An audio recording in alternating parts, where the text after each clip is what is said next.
Locally breaking, I'm First Alert Meteorologist Aaron Pickering. Good evening, everyone. I'm First Alert Meteorologist Aaron Pickering. Some more late-breaking weather to tell you about. A severe thunderstorm warning continues for the Tucson metropolitan area until 9:15 tonight. But we just got this from the National Weather Service until 10:45. We have a flash flood warning, and that includes the Rito River as well as the the Tango Verde Wash, the Pantano Wash, the Ventana Canyon Wash, Bird Canyon, and Espresso washes, as well as Sabino Creek. That's because of this large thunderstorm that you're seeing moving through the city of Tucson. Let's take you in on it, show you some of the hardest hit areas right now. We're seeing continuous lightning in these areas from 22nd Street north to Speedway between, well, Campbell all the way east to the east side of the city. As we take you further to the north, all you're seeing there is purple. That's because hail has been reported in many parts of the city, as well as power outages in many parts of the city as well. As we take you further to the north, this is where the storm is finally starting to come to a bit of a close. It's moving off of Sunrise now and moving down into the river area, although heavy rain and hail is still being reported.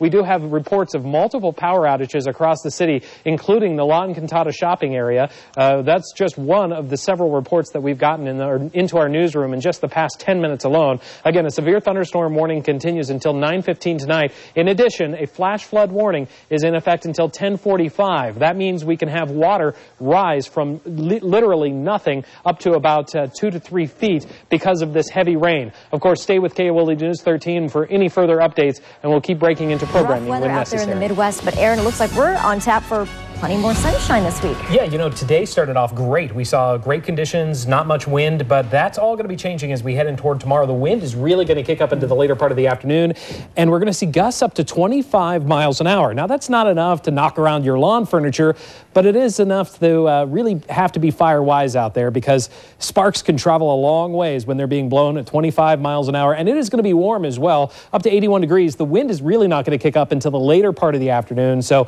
if you have any morning plans, you should be able to get those in just fine before the wind comes on in. 72 degrees by 8 o'clock, and right now we're at 57, so our temperature's falling off pretty quickly thanks to the dry air. It is very, very dry around southern Arizona with a dew point of only 11%.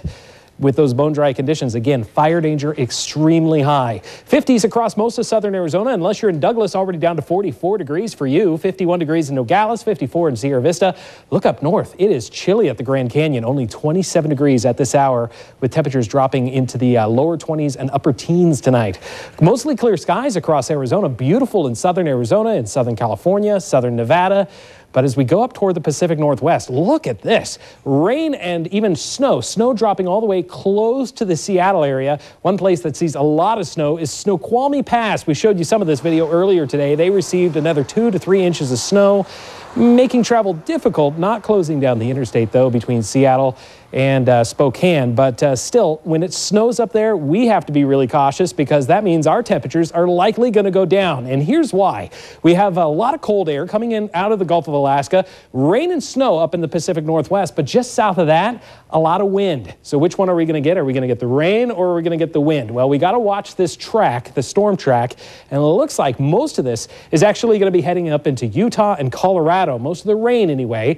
We're going to be stuck with the wind as we go through tomorrow and into Monday. Let's take a closer look. It looks like the wind is going to be coming out of the south and west and moving up to the northeast, and it will be traveling in a direction that's really quite a dry flow for us. So that's why the fire danger is so extreme, especially in Cochise County. But how strong are these winds going to be, and when do they arrive? Well, our model tracker has you covered. At 4 o'clock in the afternoon, we're up to 20-mile-an-hour winds. We could see some gusts as high as 25. Sierra Vista, you're a little stronger at 22 miles an hour. Douglas, 23 miles an hour, and that's at 4 p.m. on Sunday. The wind doesn't calm down much in the overnight hours. At 3 a.m. Monday, look at that, we're still in the 20-mile-an-hour range for most of Tucson and Cochise County. Even you in Nogales, 15-mile-an-hour winds through the overnight hours. And then Monday afternoon, we're up to 28-mile-an-hour winds in Douglas. So it is going to be a kind of a windy afternoon throughout Monday as well. So we're going to be watching that very closely. But with the wind comes the cooler weather. We're going to be in the 80s on Sunday, and then drop it back down into the lower 70s. You know, that's about where we should be for this time of year, but plenty of sunshine on the way as well. And the sun will help to warm up our cooler temperatures into kind of a more moderate range as we go through the middle of the week. So just a little bit more wind to deal with. But Teresa, we were talking about this earlier, not quite as strong as what we were at the end of last week. So if you were still reeling from that one, yeah. A little bit more wind to deal with, but not quite as strong. All right. Well, we're getting kind of used to it. Yeah, there you go. Aaron, thanks.